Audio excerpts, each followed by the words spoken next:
Okay, so we are going to go ahead and get started. I believe in rewarding the people who are on time. So this picture, and again, y'all, I'm not the tech savvy one in the family. My twin is, so bear with me. My name is Tina Fletcher. I'll be presenting the webinar this evening. It's entitled Preparing for the Praxis Exam, Tips and Tricks for Success.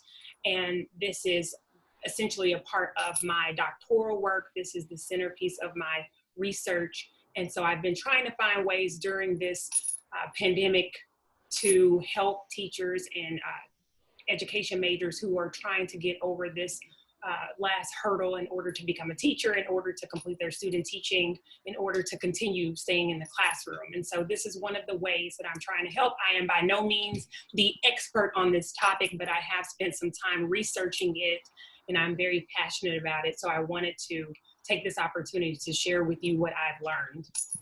I always, during my presentations, try to lift up teachers who inspire me and motivate me. And this is Rodney Robinson. He was the 2019 National Teacher of the Year. I was a social studies teacher. Rodney is a social studies teacher from Virginia.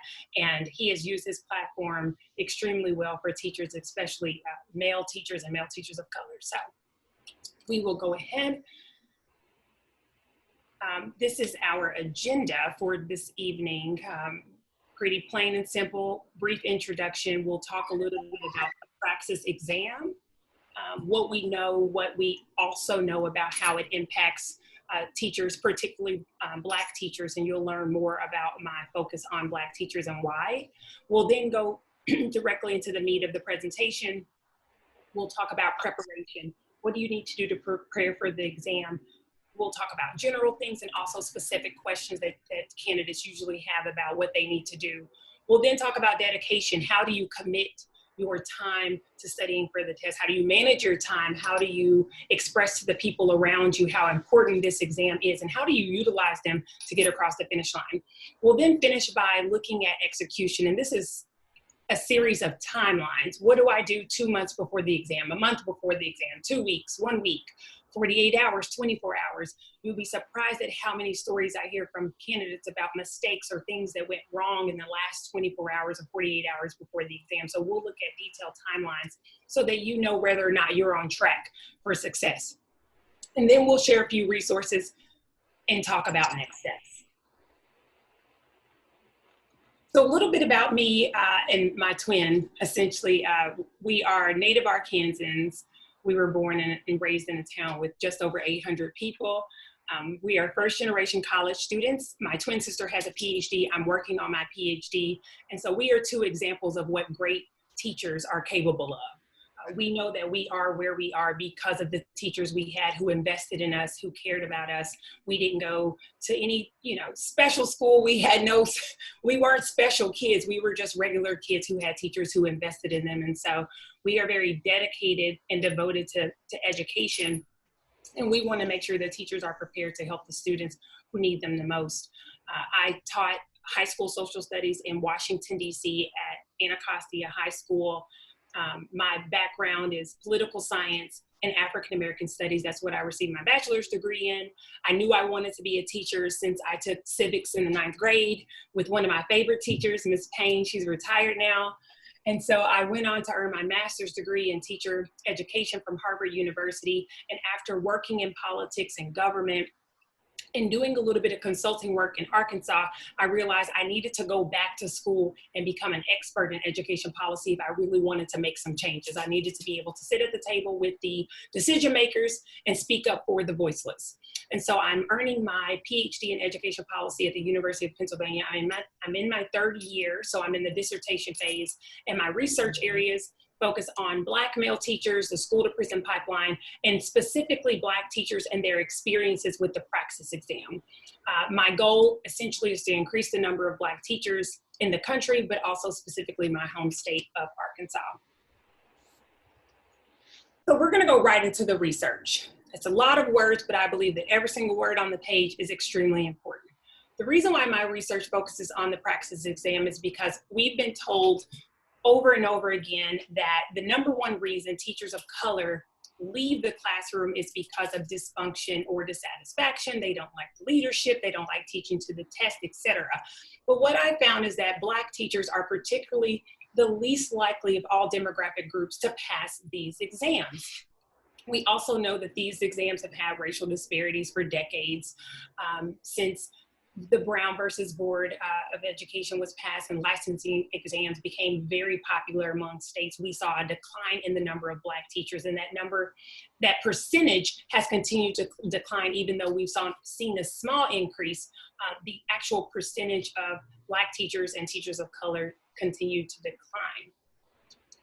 One report found that African-American test takers, even if they went to the same college as their white counterparts, even if their parents had the same educational background, even if they had the same undergraduate GPAs, they were still likely to score 7 points lower. And so I said, why is this the case? Why is it, and you can see in the photo from the National Center on Teacher Quality, that African-American teachers are less likely to pass every elementary exam, whether it's math, reading, science, or social studies, in their Hispanic and white counterparts. And I wanted to know, why is this the case? I knew for a fact it wasn't that Black teachers couldn't pass this exam.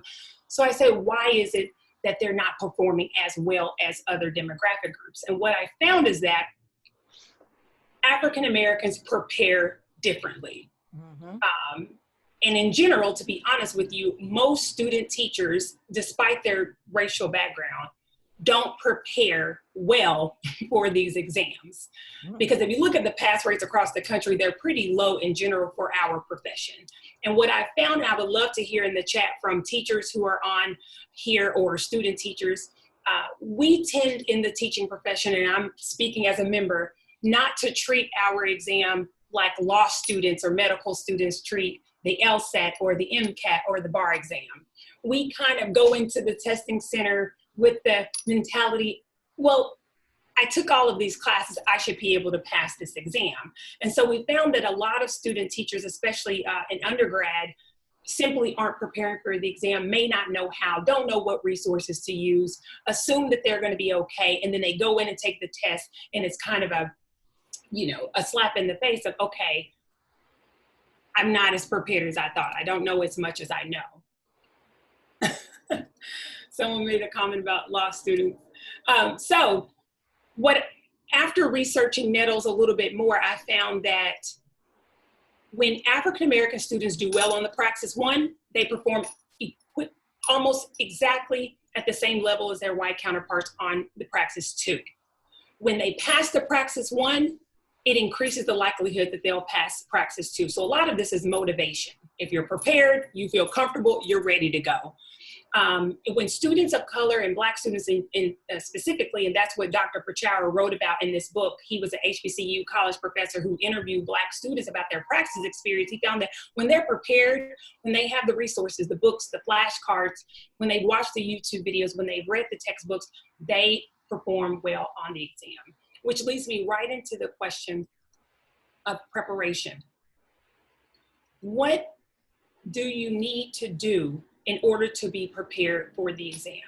I literally got off the phone with a teacher an hour ago, and we were talking about which exam he needed to take. He actually didn't know that the exam that he took 9 years ago no longer exists. So he assumed that that was the exam that he needed to take, but I actually informed him, you no longer have to take that exam. There's a new one that you're going to take, and we can talk about that. So it may seem very basic, but do some research. Make sure you do your research on which exams you need to take. Some states have done away with the Praxis 1 altogether.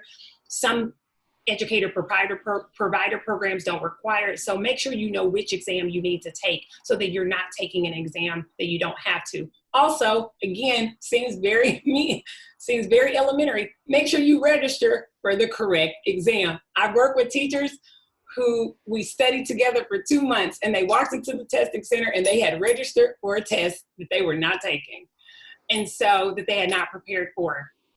Fortunately, he passed, but I think it's really important to take that seriously and make sure you register for the right exam and prepare for that one.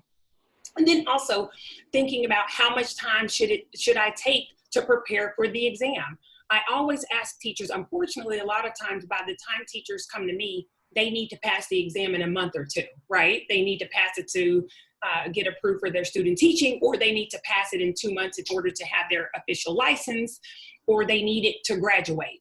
I always tell teachers, treat preparing for the Praxis as if it is a college level course. Give yourself an entire semester. If you believe that you are better prepared, you may be able to work with 2 months or 3 months, but I always tell teachers, give yourself 5 months to prepare for the exam, or 4 or 5 months, so that when you walk into the testing center, there is no doubt in your mind that you are ready to go. You save yourself money, you save yourself time, because you know you are prepared. I'm not a football fan, but I use the quarterback analogy. When you go into the testing center, you should be the quarterback of the team that's playing in the Super Bowl. You know all of the plays, you know everybody, you know everything that you need to know, and you are prepared to win, you are prepared to pass. So we have to start taking this exam seriously, because it's not as easy as a lot of people think. And then where should I take the exam? During COVID, you had the option in most states to take it at home. I've had teachers who have taken it at home in the past month, and they've done well, and they've passed, and they were comfortable. I've had teachers who have gone to testing centers in the last 2 weeks, and that was also fine. But you have to think about, and we'll talk about this later, if if people around you is a distraction, the home option might be better for you. If you get cold or hot easily, the home option may be better for you. Because testing centers can be cold, they can be extremely hot. Finding the testing center, finding parking, finding the space, a lot of things could come up. So think about all of those things when you choose that option of home versus testing center. If you have internet issues at home, often it might be best to go to a testing center. So those are just things to think about. So before you begin studying, I'm going to check the chat really quickly. Yeah, Tina, there was a comment, I believe, if I read that correctly, around the elementary exam, but I don't want you to get off course too much. You can maybe talk about at the end. Is everyone able to hear me? I want to make sure my internet connection is not bad. Okay. I can hear you. Okay, great. And if I'm talking too fast, please, you guys, y'all are family now, so tell me if I'm going too fast. So before you begin studying, this is what I tell everyone. Again, it's going to sound repetitive, but you're going to remember it. Know everything there is to know about your exam. And there is a document for every single Praxis exam that exists. And I'm going to show you all a picture of one soon. There is a free document called the Study Companion for every exam. That is your Bible. That is the document that you use to prepare for your exam. It's going to tell you what's going to be on the exam, and you can plan your study plan accordingly. Also, check for any updates. As I shared about the teacher I talked to an hour ago, sometimes some of these exams the state no longer requires, they now require a new exam. And so just make sure you're up to date on what you need to take. If you're a student in a school of education, go to your dean or go to the contact who's in charge of the Praxis and make sure you are registering and preparing for the correct exam. Just to give you an example, some states have a high school English exam that's the exact same as the high school English exam in other states, but they have different testing numbers because one has essays and one doesn't. And so you have to make sure you know which exam you're going to take. Also, understand how questions and sections will be scored, and I'll show you all a picture of what that looks like. But in the Study Companion, they will tell you exactly which content is on your exam and the percentage of questions with that content. So if you're taking the high school math exam, there's calculus, geometry, algebra 1. They will tell you how many questions and what percentage those questions weigh on the exam. So if your weakness is calculus, you should probably spend more time on calculus. But if there are only 5 calculus questions on the exam, you should weigh how much time you should spend on it. If you know your weakness is algebra, and there are a lot of algebra questions, you should spend more time on algebra. Because if you get all of the algebra questions correct and you miss all of the calculus questions, you could still potentially pass the exam. And so creating your study plan is all about balance. Select your exam date based upon backwards design. Back to what I said, if you know you need to pass the exam by December to graduate from your program, start studying now so that you can register and have your finish line ahead of you, but make sure you give yourself plenty of time. Don't register for exam in 4 weeks. because you need more time. No matter how much you think you know, you need a little bit more time to prepare. And then also ask the people around you, ask other students who have taken the test, reach out to teachers, ask them if they've taken the test and that they did well on it, what did they do? I know there's a teacher on here that I work with, and I connected her with someone else who passed the same exam, and now they're connecting and talking and sharing best practices. So use your network, use your network, because you never know what information someone else has on your test that they are willing to share with you for free. Don't be afraid, don't be ashamed, don't be embarrassed to ask for help. We have to get past that. Those days are gone. We have to be willing to ask for help. So this is probably the most important part of the presentation, developing your study plan. Your study plan is your guide to success. This is your playbook. This is what you should have with you at all times, what you should keep with you. Print a copy, have an electronic copy, refer to it, put on your calendar. Your study plan is your guide to success. The study companion, which Praxis creates for every exam, is what you're going to use to create your study plan. Once you have your study plan, you're going to find corresponding tools and resources using textbooks. I always recommend the AP level textbooks and college level textbooks, flashcards, whether they're ones that you buy or you write them yourself, or you use an online flashcard platform called Quizlet, which is really helpful if you prefer to be on the computer. There are so many YouTube videos for every single Praxis exam. There are teachers who are giving free information on YouTube. Utilize YouTube and all of the free resources that are out there to prepare you for your exam. I've also heard really good feedback from teachers about Khan Academy. I don't have a lot of information, but I'm more than willing to research and see if that's something you think would be helpful. And of course, there are other resources that you can pay for, but there are lots of free ones. And we know that research tells us that a lot of students of color and teachers of color have more difficult times paying for these costly resources. So I try to lean on the free ones because I think they're just as helpful if you utilize them correctly. And the last thing is allocate a realistic amount of time. You cannot study the entire Civil War in a week. It's just not possible. And so you really have to, unless you just know the Civil War like the back of your hand, so you have to really give yourself time to learn the information. You should be able to teach someone else everything that you're learning. That's how good you should know the content. So on this slide, and I really hope you guys can see this, because I'm afraid to close my screen so that you can see the real document, but the first picture is the Praxis Study Companion. If you are taking a Praxis exam, you can Google, mark my words, you can Google middle school social studies study companion, and the PDF will show up. And I added one in the chat. If anyone wants to, you need a link to just go look at a sample of what Tina's talking about right now, I'll put the link in the chat. Thank you, Trina. So this one, of course, I'm a social studies teacher, and so I go with what I'm comfortable with. This is the middle school social studies exam. The second picture that you see in the middle is a breakdown of what I shared with you all, that it literally tells you how many questions will be in each category. So if you're familiar with social studies, this exam has US history, world history, government, geography, economics, and then 2 short essays. This is the same for math. You'll have, like I said earlier, calculus, algebra, etc. If you're taking English, it'll have listening, it'll have grammar, it'll have language, it'll have those different categories. Science is the only one that's a little different. The science tests are based upon each category, each different test. So if you're taking biology, it'll have biology elements. Chemistry, chemistry elements. Earth sciences, earth science elements. But you'll see this, every single study companion has this document that's in the middle. And the last picture is a picture of the content areas.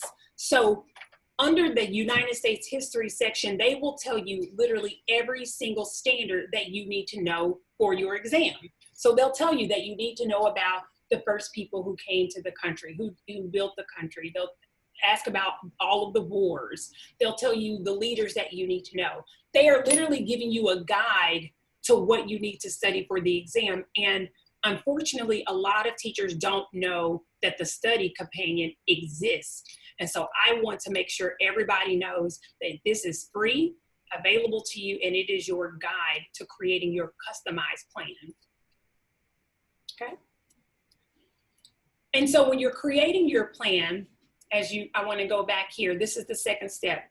Using the tools and resources. These are free resources, with the exception of Khan Academy. I'm not sure if there's a cost associated with it, and study.com does have a cost associated with it, but I will tell you that study.com is, from what I'm told, is very resourceful. If you are a college student, I highly recommend going to your dean or someone in your department and asking them to cover the cost of study.com, because if the university buys a package, they can offer that free to students. I know the University of Arkansas at Pine Bluff, they have paid for this for all of their students, and it seems to be extremely helpful.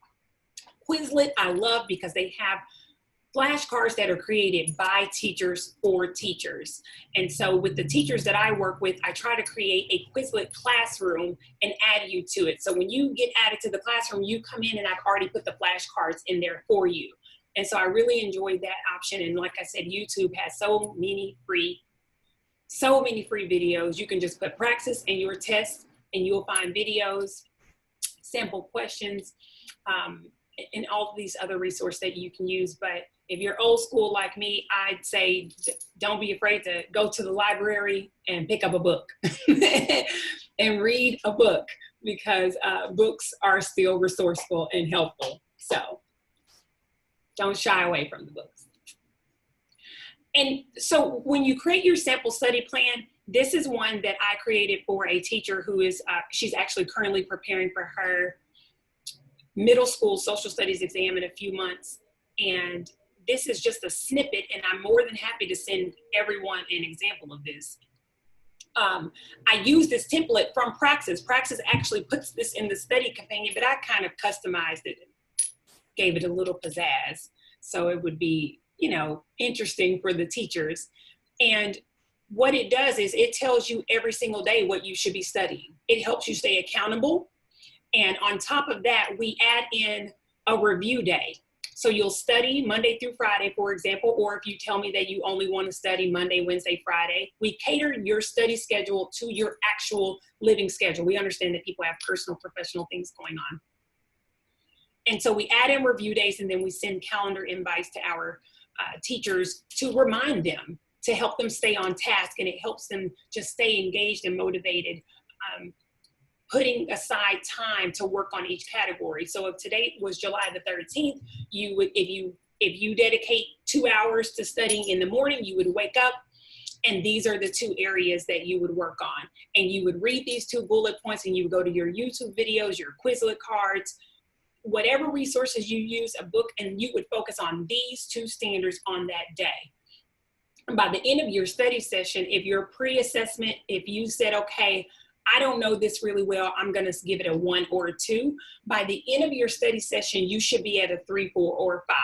If you are at a 3, you should be at a 4 or 5. The goal is for teachers and those who are studying to be able to teach this to somebody else by the time they finish studying. Okay? So, Trina, are there any questions before I switch over? Oh, you're on mute.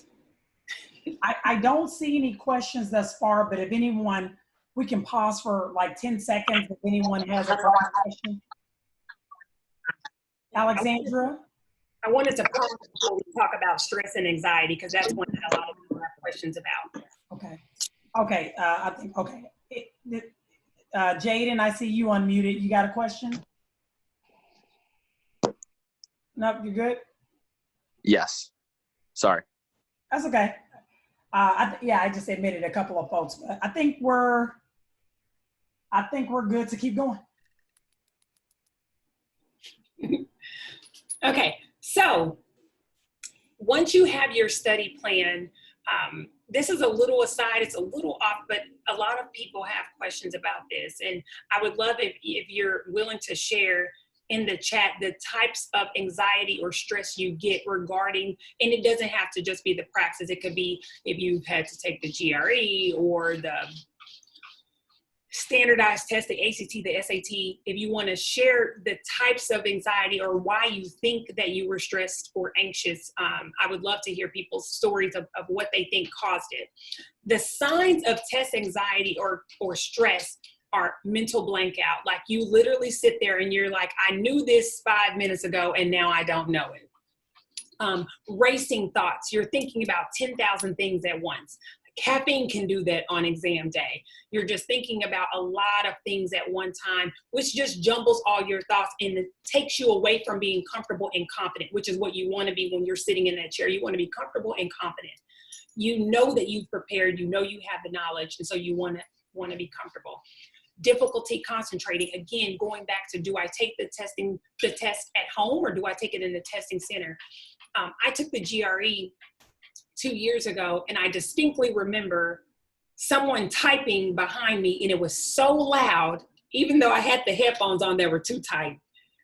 I remember the person typing behind me, and it actually gave me anxiety. And I took a few deep breaths, and I just kept going, and then I just focused on typing. But that's something I know for a lot of people is very difficult to just ignore someone typing, or 3 or 4 people. There were so many people in the room typing, and you could hear it.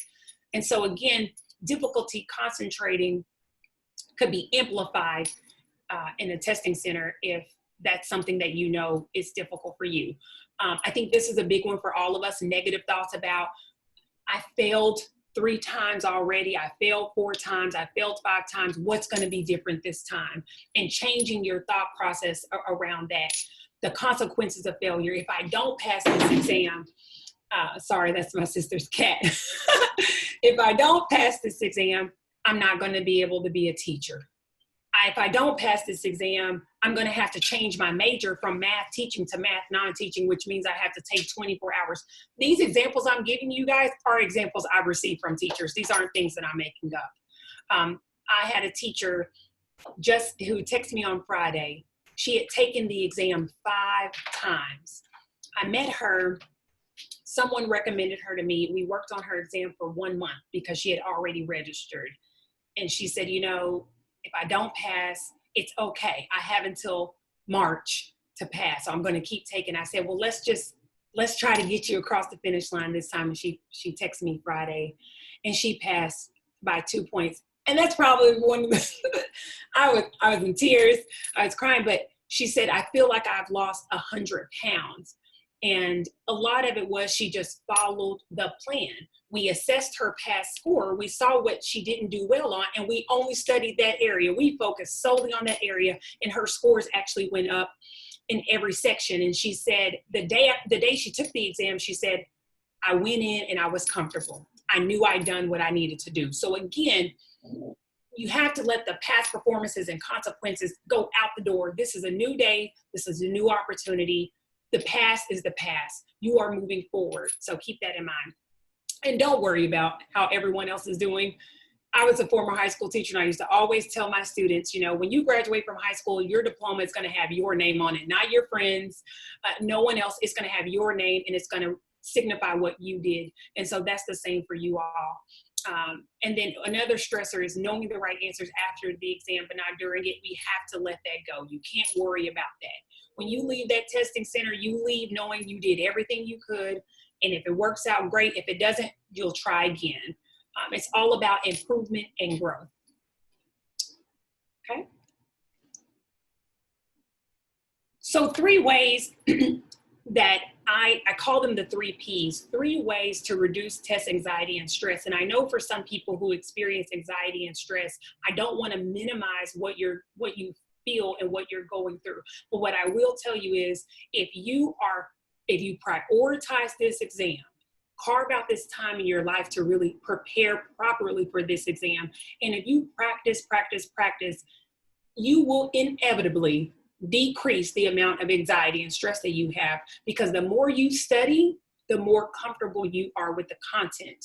You are going to be a teacher, or you already are a teacher. You are the beholder of this knowledge. Preparing for the Praxis should make you a stronger teacher. It should not be a hindrance to your goal of becoming a teacher. And so prioritizing the exam.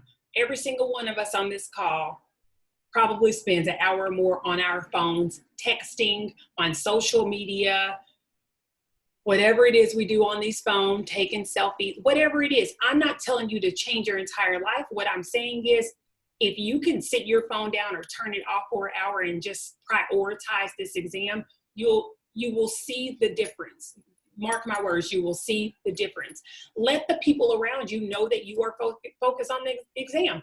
Make them a part of your study and preparation. When they come to your house, if there are index cards and flashcards all over your house, have them quiz you, have them help you study. Schedule a Zoom call with a friend just to have them help you study, utilize them, because then they will start taking your exam seriously. I found that non-teachers reach out to me saying, I have a friend and that was stressing her out and that test was stressing her out. So utilize your friends. When you prepare properly, you stay organized, you balance your schedule, and you create a plan of action that you do not deter from. When you create your study plan, getting a day or two behind is normal. I check in with my teachers a lot and they may say, oh, I'm a day behind. I'm 2 days behind. I said, that's fine, because you can make that up on the weekend. But when you stay on schedule and you don't get 3 or 4 days behind, you feel comfortable, again, confident and comfortable about preparing for the exam. And practice, practice, practice. If you study every single day, you are going to know this information like the back of your hand. It doesn't matter if it's math, English, science, social studies, if it's special education, reading specialists, physical education. I've helped someone with art history. If you practice, practice, practice, even the music exam, if you practice, you will be prepared. Keep your eyes on the prize. Okay? Trina, any questions? I see some in the chat. There's 19. Yeah, sorry, Jaden, I forgot the end of your name. But yeah, Jaden asked if we would be sharing the slides, and I said, absolutely, just send us an email and we send that over to you.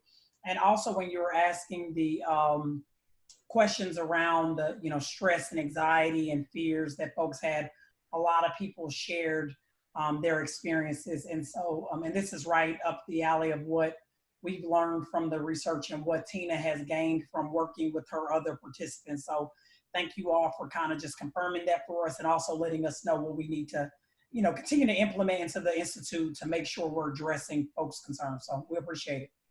Thank you. Yes, and I think one of the young, Brooke, we are going to talk about your comment about being anxious the night before. I'm going to talk about that in the timeline of what you should do 24 and 48 hours before the exam, because it makes a world of a difference. So the next step, this is a quick one, dedication. We're going to revisit time management and using the 3 Ps. Again, highlighting a great teacher, Jonathan Hines in Georgia was named the 2019 Pre-K Teacher of the Year, and that got a lot of national attention, and you can Google him. Very cute videos, just adorable. So wanted to highlight that. So again, the first P, prioritizing the praxis. How do I fit studying into my current professional and personal schedule? I am very transparent in sharing that I don't have children, so I don't have that responsibility that a lot of teachers, especially current teachers, have, or even student teachers have. How do I work full time? I have a family to take care of. I have a sick parent that I'm taking care of. I feel like I don't have enough time to breathe. How do I fit this into my exam, into my day?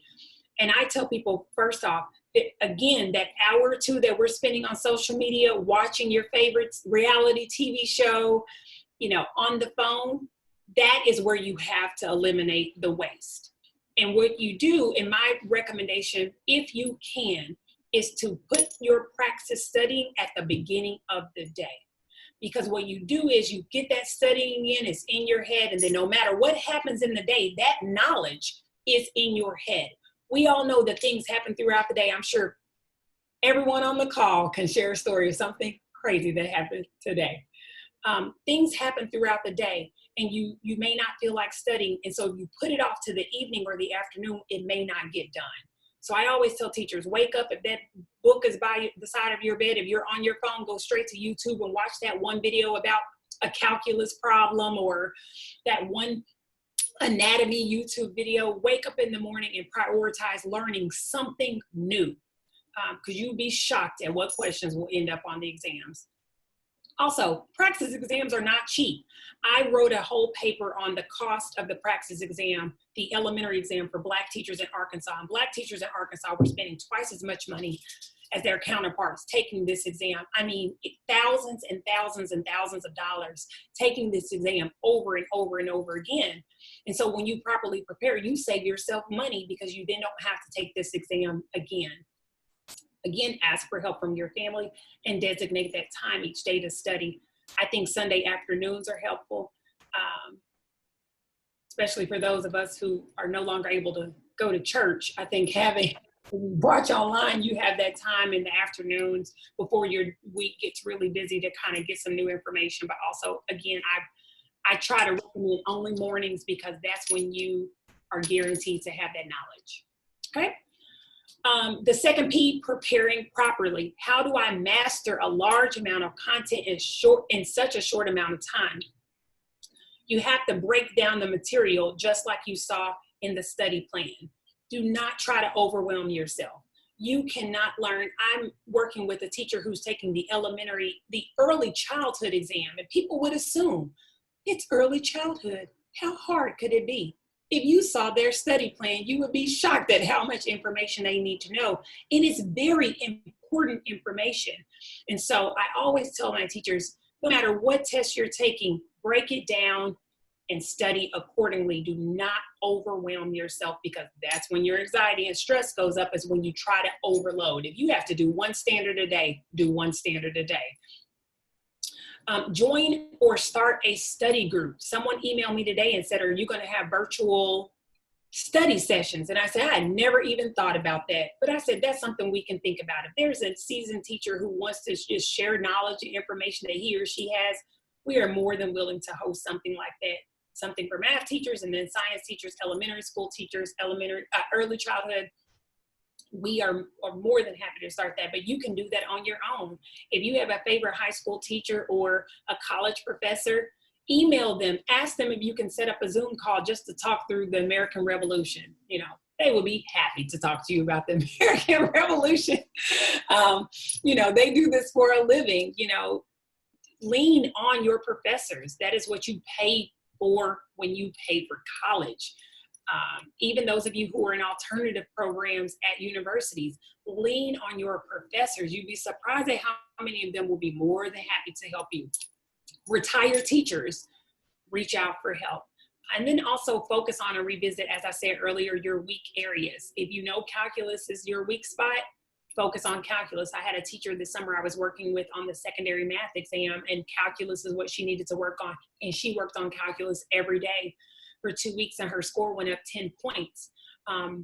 And it was literally because she just focused on calculus. If you know algebra well, there is no need in you spending 3 or 4 days on algebra. Do a few practice problems, but focus on your weak areas.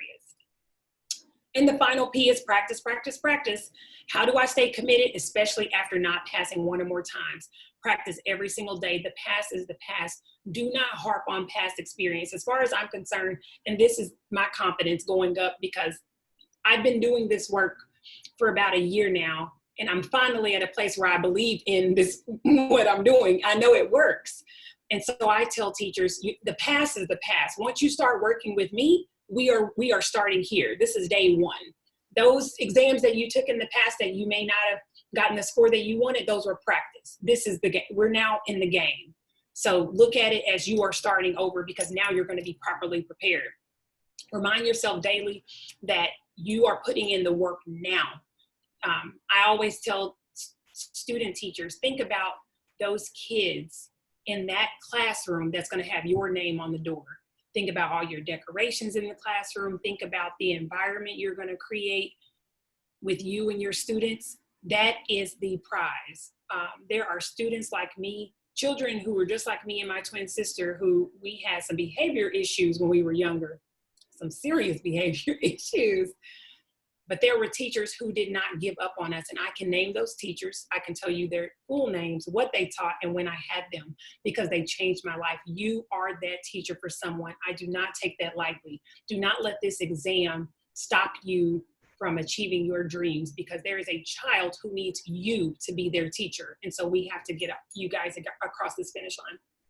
And then know your content. Know your content so well. If you're sitting down with your grandma or your mom or your cousins, you can just ask them, hey, what do you know about chemistry? And they say, well, let me teach you something. You know, people would be open to just hearing what you have to say to help you prepare. And this is a quote out of the book that Dr. Pachara wrote. A young lady said, I had another level of confidence once I knew I was prepared. She just went in super excited. She was excited about taking the exam because she knew she was ready. And that's where we want all of our teachers to be. So the last part of the presentation is about execution. And there's a quote, the long-term key to success is execution. If you have a study plan, it does not matter if you don't execute it. If you have all the resources in the world, free or not, it does not matter if you don't use them. And so you have to execute your study plan and treat it like it is the most important thing on your plate right now. This is a series of timelines. I partially feel like it can be a little bit overwhelming, but I do hope that you can take something from it because I think it's really important. So I started at 1 to 2 months out instead of 5 months out. However, these things that you're doing 1 to 2 months out are really the things you should do the entire semester. If you are planning to take the exam in December, and I know some of you on the call are preparing to take it, you want to take it before the end of the year. Trina, are there any participants who are waiting to get in? I just wanted to make sure. Okay, all right. So you should be working on these things every month. Registering for the exam once you know when you need to take it and you give yourself that proper amount of time. When you register for an exam, it makes it real. You pay for it, you have your ticket, and then you're going to start running that race and getting closer to the finish line. You should complete your study plan and have your resources, study at least 2 hours per day. I know that's not realistic for everyone, but I always say at least 2 hours a day, because if you start doing it, you'll keep doing it. And we can all find 2 hours a day, whether it's cutting out TV or phone time, to prepare for this exam. And then also create a diet, exercise, and meditation. I recommend the Calm app. It should be free for teachers or students. You can email me if you want more information, but creating a plan, a diet or exercise and meditation routine that aligns with your study schedule. Because as the young lady said about being anxious the night before the exam, if you eat pizza or you drink or you hang out and have a whole bunch of fun the night before the exam, we all know what's going to happen. You're going to oversleep, you're going to be drowsy, sleepy. It's going to mess up your entire day. But if you feel good and you're feeling good because you went walking every day, or you've just been exercising to clear your head, just to clear your mind of anxious thoughts, you are preparing for your exam day. I know it might sound a little off topic, but you would be surprised at how drinking water and just doing these things differently when you're leading up to exam day can change the way that you perform. Yeah, Tina, I was going to say you got about 12 minutes left, and okay. You got about 6 more slides. And I didn't know if you wanted to answer a few questions before you finish. I just wanted to give you a heads up. Thank you. No, that's cool. I'll go through these these slides really quickly because I'm going to share them with you. And they are all pretty repetitive. I just wanted to stress the need to continue doing these things, continue studying, continue your diet routine. When you get 1 week into your exam, you need to eliminate social media. And that's going to be almost impossible for a lot of people, but you will be surprised at how you not bringing in all of this new information will help you focus on your exam. I say cut social media out now, but I know that's hard. But eliminating social media, especially the week of your exam, just gives you that headspace to focus on the test. 48 hours out, again, continue that sleep and diet routine. You need to get 6 to 7 hours of sleep, minimum. You really should get 8, but minimum 6 to 7 hours. Eliminate social media and TV. You don't need added distractions when you're trying to hold all of this information in your head. You don't need any outside distractions. Please print your admissions materials. Make sure you have your driver's license, your ticket. Make sure you have those things ready. ready, especially if you don't have a printer at home, so that when you go to the testing center, you're not turned away. I can't tell you how many teachers have been turned away. I've seen people at testing centers turned away because they did not have the proper identification or their ID. And those are very hard to get refunded. And so now you've prepared and you can't even take the exam. So make sure you have that. And also 24 hours out, I always tell this to moms and parents, try to find a quiet space the night before. If you have to go to an Airbnb, a hotel, if you have to ask someone to babysit your children for the night, you need a quiet night's sleep in order to prepare for the exam. And so exam day, wake up early. If you are not a morning person, do not register for an 8 a.m. exam. Just don't do it. But if you know that you will get sleepy and drowsy at 2 p.m., don't register for an exam at 2 p.m. or 5 p.m. So just know who you are and your body and your schedule so that you can register at the right time. Eat a light breakfast. If you don't drink coffee, don't use the Praxis data. Drink coffee. It will have you jittery and anxious. And so again, if you need something, a little light tea, arrive early because you never know what parking is going to look like. I almost missed the test one day trying to find parking in the testing center or the testing room. Be early. Be prepared, and again, dress in layers because you never know when it's going to be super cold or really hot. And I won't go through these. These are testing center rules to remember. The only one that I will point out is the very last one. If you don't look at anything else on this slide, look at the very last one right here. This is something most teachers do not know, and it broke my heart when I found out because I didn't know this either. If you score within 1 point of your passing score and you had an essay on your exam, and so I know there are a lot of Arkansas teachers on the call, so this is relevant for you guys. You can contest your score and have someone else read your essays because there might be bias or, you just never know. Say it again for them, Tina. Say it again. There is true. There may be bias. I could do a whole presentation on issues with the writing portions of Praxis exams. I will not do that to you all today. Not the bias part, but the rule. Oh, yes. So you can contest your written score if you are close. So I know a teacher who was within 1 point on her English exam. She contested and she passed. I know a teacher who was in 1 point, she contested and she didn't pass. And so it may work, it may not work, but it is well worth doing it. People just don't know this exists. So let me know if you have extra questions about that, especially if this is something that's happened to you very recently, because there is a time limit. I think you have to do it within 90 days. So email me if you've taken a test within 90 days and you were within 1 point, because I want to help you contest your score if you want to. So we're done. This is just a review. These are all things that I've already said to you. Create a study plan, find your resources, ask your family to help, create a diet and exercise, et cetera, et cetera, et cetera. Ask others who have passed for their advice.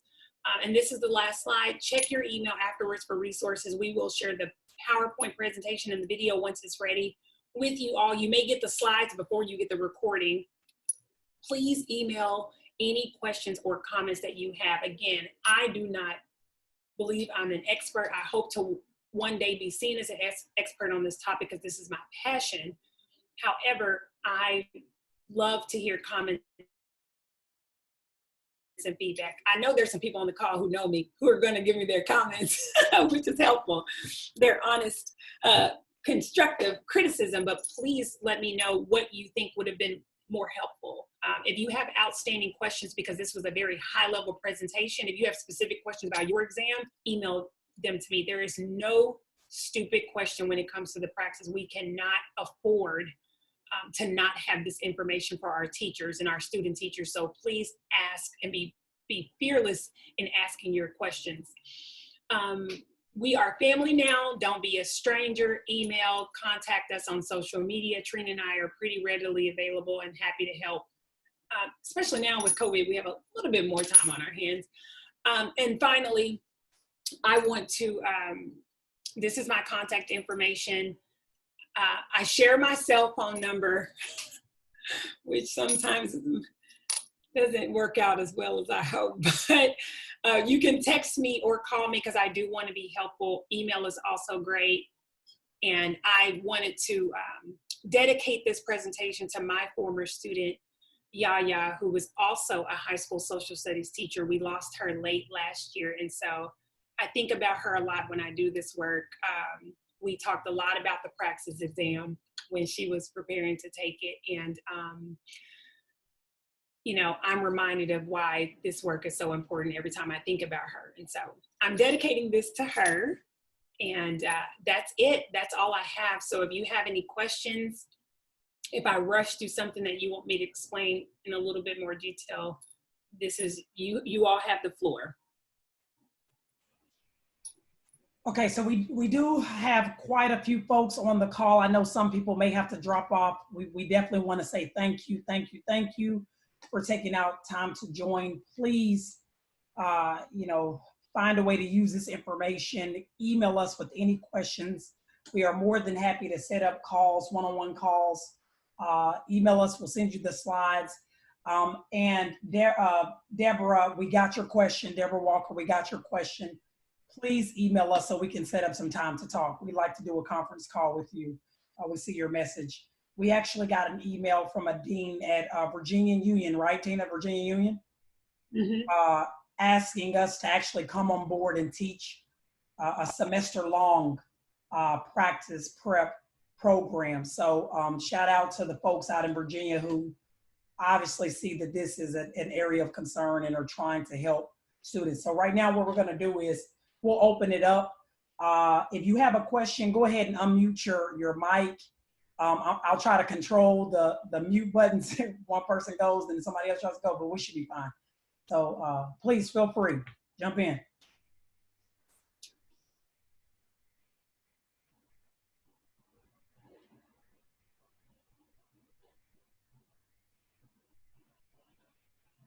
Or if you don't feel comfortable asking your question over the microphone, you could put it in the. I'm going to address Lavette's question. Lavette, I hope you're still on. Lavette asked, is there a fee? So the services that I provide, thank you for asking, the services that I provide are free to teachers. I don't charge teachers a dime. I never have, and as long as, Lord willing, I won't ever charge teachers. Right now, I work specifically with Black teachers because according to research, Black teachers are the least likely to pass exams. I work specifically with one HBCU in Arkansas right now, but I do have teachers that have reached out to me from North Carolina, Pennsylvania, Georgia, other states that I try to help with their exams. I don't charge teachers anything. I'm very transparent with my teachers if there's a lot of people who need help or I'm not getting their essays back to them as quickly as I'd like. I'm very transparent with them on that. But other than that, the study plans, the one-pagers, the other resources that we give to teachers are free. I fundraise with my networks and I lean on my people who have a little extra money to help me. And that allows me to pay current teachers to help coach one-on-one. And it also helps me to help teachers who can't afford the books that I recommend. So no charge for teachers. And thank you all. I get that all the time that y'all love my energy. I think that's the teacher in me. I miss teaching so much. I was a very theatrical teacher, if you can imagine, with high school students, with a 17 to 18-year-old. Okay, no other questions? And again, if you don't feel comfortable asking your question, you can email it. That is absolutely fine. You can also reach out to us on social media. Trying to see if I missed any questions. And if you have friends, Tiara, there will be a recording of the meeting. I'm going to let Trina try to figure out how to. Yeah, what I'm going to do is I'm going to try to put it on our website. And so what we can do is I believe we can download everybody's email that registered, right, Tina? And yes, I have all the emails.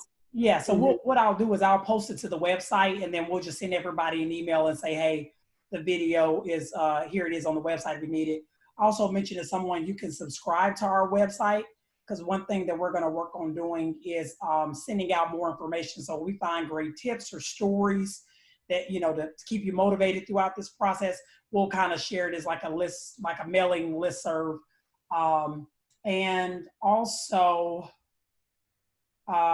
yeah, Tina mentioned earlier, you know, we've been trying to help folks as much as we can one-on-one, and it's been heavily Tina. Let's be very clear. This is Tina's baby.